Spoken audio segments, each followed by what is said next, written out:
Olá pessoal, sejam bem-vindos ao canal Dividendos em Alta. E nesse vídeo nós vamos falar sobre as ações transmissoras de energia, especialmente sobre a Transmissão Paulista, Alupar e Taesa. Vamos comentar aqui um relatório da Genial, na qual ele faz uma atualização das estimativas do setor de transmissão para 2024. Então, se você gosta desse tipo de conteúdo, se é um conteúdo que te agrega, já curte o vídeo, inscreve no canal, ativa o sininho para você não perder nada que a gente coloca aqui no canal do YouTube, tá bom? Então vamos lá. O pessoal da Genial analisa e soltou um relatório sobre a atualização das estimativas do setor de transmissão de energia. Esse relatório é gratuito, você pode baixar no site da Genial para você ler ele completo. E a gente vai comentar um pouquinho sobre essas ações aqui, quais são as estimativas deles para esse ano de 2024. Eles começam falando que o setor de transmissão mantém, né, suas características fundamentais no que diz respeito à previsibilidade de receitas em contratos de longo prazo, reajustado por índice inflacionário. Então a empresa que apenas pela disponibilização da linha de transmissão ela já recebe ali uma receita anual permitida, e essa receita ela é reajustada, né, pelos índices de inflação. Mas, segundo eles aqui, cada empresa, né, tem características próprias em relação aos contratos que ela conseguiu fechar, né, como que essa evolução de índice inflacionário, alguns estão atrelados ao IPCA, outros ao IGPM, e isso impacta também, né, o pagamento de dividendos também, que eles vão fazer uma estimativa aqui. Então, já adiantando aqui, eles têm a recomendação neutra para as três empresas, tanto para a Transmissão Paulista, quanto para a Alupar, quanto para a Taesa. Transmissão Paulista eles têm um preço-alvo de R$ 28,00, a Alupar R$ 34,00 e a Taesa R$ 36,00. Estão com dividend yield estimado para 2024 de 8,1% para a Transmissão Paulista, 6,4% para a Alupar e de 11,1% para a Taesa.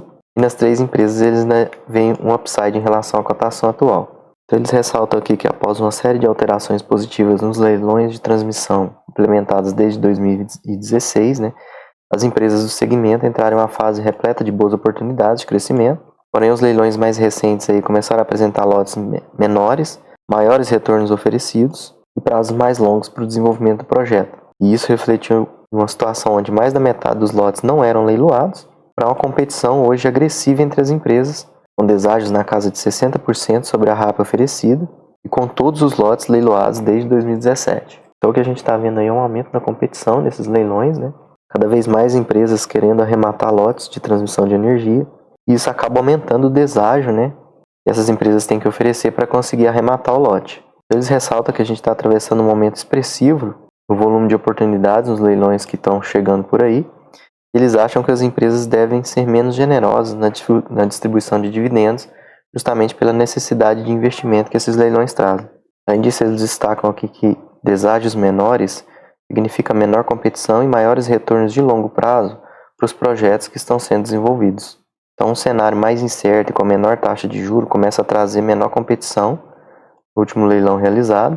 Eles ressaltam que, ainda que seja muito precipitado, necessariamente relacionar uma única variável com a outra. Isso pode fazer com que o preço das ações caiam no curto prazo, né, e no momento abrir uma janela de oportunidade para quem investe pensando em longo prazo. Então, o que pode parecer um risco no curto prazo para investidores que não são especialistas do segmento, pode representar uma excelente oportunidade para players consolidados, que é o caso da Alupar, da Taesa e da Transmissão Paulista, que elas adquirem novas concessões em condições mais atraentes. Então, a Alupar e a ISA-CETEP já adquiriram uma série de novos projetos em 2022 e em 2023. Isso exige da empresa, né, pesados investimentos. Então, ela está entrando numa fase agora de investimento, que vai pressionar o fluxo de caixa durante o desenvolvimento desses projetos e também, consequentemente, a distribuição de dividendos nos próximos anos. Apesar disso, eles consideram que, devido aos menores deságios nesses projetos de desenvolvimento, apresentam taxas de retorno bastante atrativas e devem adicionar valor para a empresa e para o acionista no longo prazo. Então, eles têm um preço-alvo aqui para a Alupar de R$ 34,00, na Alup 11. A recomendação é de manutenção. Eles veem um potencial de valorização para as ações de 24%, negociando a uma taxa interna de retorno real implícita de 11%,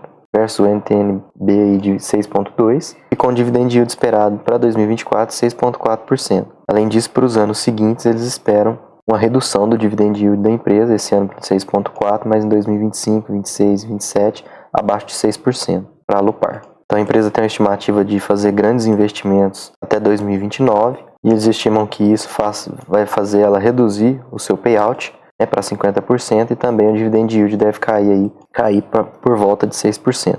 embora no longo prazo a estimativa é que esse dividend yield volte a subir. No caso da Transmissão Paulista, eles têm um preço-alvo de R$ 28,00 por ação, recomendação também é de manutenção, um potencial de valorização das ações de 11%, uma taxa interna de retorno real implícita de 11% versus 6% na taxa do Tesouro Direto, e um dividend yield esperado para 2024 de 8,1%. Eles estimam que até 2027 esse dividend yield deve se manter nessa faixa de 8% ou até aumentar para valores próximos a 9% lá em 2027.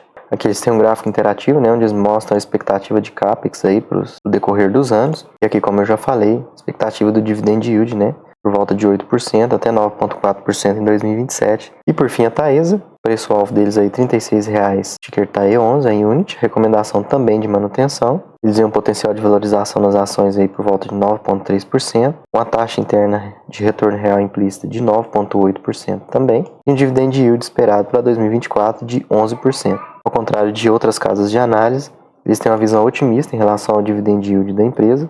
Estimam que em 2024 eles vão pagar 11% de dividend yield, e esse dividend yield só vai aumentar no decorrer dos anos, até 2027, quando deve pagar aí 14,5% de dividend yield. Você concorda com essa análise? Você acha que a Taesa vai continuar aumentando seus dividendos? O que você acha? Me conta aí nos comentários. Em relação à Taesa, eles destacam que a empresa é a mais alavancada dentre as três, né? Um índice de dívida líquida sobre EBITDA de 3,8 vezes, possui o menor número de projetos em construção e o menor prazo de concessão médio entre os pares do segmento, 14,9 anos. Além disso, é a companhia mais exposta ao IGPM, cerca de 60% da sua receita total está vinculada ao IGPM, que vem apresentando deflação nesse início de ano e pode afetar, né, as RAPs das concessões da empresa de reajuste que ocorre agora no meio do ano para o ciclo de 2024-2025. E aí a preocupação deles com a Taesa é exatamente quais serão os próximos passos da empresa, né? Ela deve desalavancar primeiro, abrindo espaço para novos projetos e aumentando a receita da companhia, ou deve adquirir novos projetos primeiro,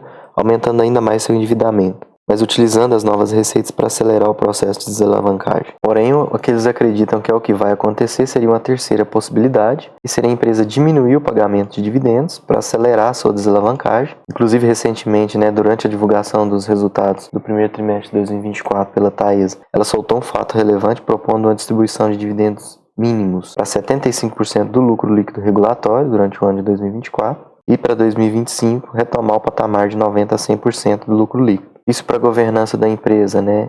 Essa redução do dividend yield momentâneo é até positivo, mas eles ressaltam aqui que o grande motivo da Taesa negociar múltiplos maiores é exatamente o alto dividend yield que ela pagou nos últimos anos. Apesar disso, o pessoal da Genial aí estima um dividend yield crescente nos próximos anos para a Taesa. E se a gente comparar aqui no site do Investidor 10 as três empresas, a que parece estar com o menor índice de preço sobre lucro, estaria mais barata, seria a Transmissão Paulista, com índice de preço sobre lucro de 6,12, seguida a Taesa, com 8,9%, e a Alupar, que seria um maior índice de preço sobre lucro aí de 12,95%. Em relação ao dividend yield nos últimos 12 meses, a Taesa é a empresa que pagou mais dividendos nos últimos 12 meses, dividend yield de 10,74%, seguido da ISA-CETEP com 8,73% e depois a Alupar com menos de 4% de dividend yield. Em relação à dívida líquida sobre EBITDA, a Taesa é a empresa mais endividada, né? Como a gente já comentou, 3,73% seu índice de dívida líquida sobre EBITDA, seguido da Alupar, e a ISA-CETEP é a menos alavancada no momento, porém, como a gente viu aí na matéria, no relatório, que ela tem grandes investimentos para fazer agora nos próximos anos, provavelmente esse índice aqui também deve aumentar. Mas são empresas que têm alto ROI, especialmente a Taesa e a Transmissão Paulista, né, 19%, 14% de ROI. A Alupar é o que tem o menor, abaixo de 10%. E também quando a gente olha o ROIC, né, leva em conta o endividamento da empresa, a Taesa e a Transmissão Paulista também com ROIC acima de 10%, assim como a Alupar. Quais dessas três empresas você tem em carteira? Qual que é a sua preferida? Você está comprando alguma nesses preços? Me deixa aí nos comentários. O que eu tinha para o vídeo de hoje era isso. Obrigado, um abraço, valeu, até mais.